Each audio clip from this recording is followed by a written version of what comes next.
कोसता है खुद को। संतों की एक सभा चल रही थी।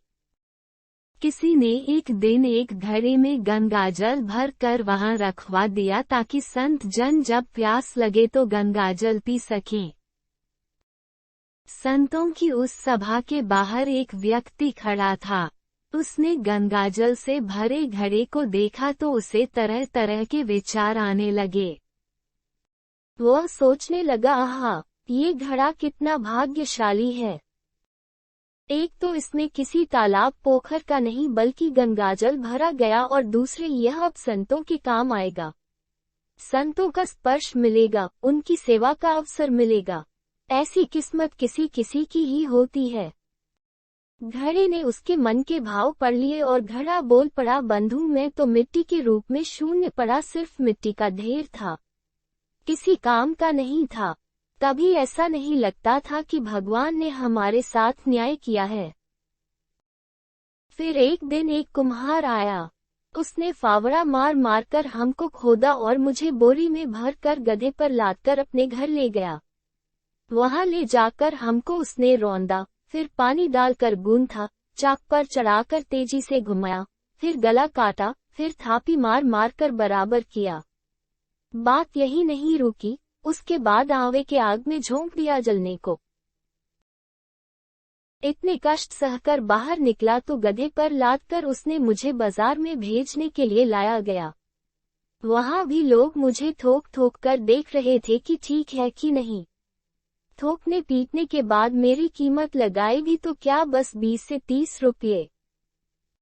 मैं तो पल पल यही सोचता रहा कि ये ईश्वर सारे अन्याय मेरे ही साथ करना था। रोज एक नया कष्ट, एक नई पीड़ा देते हो। मेरे साथ बस अन्याय ही अन्याय होना लिखा है। लेकिन ईश्वर की योजना कुछ और ही थी।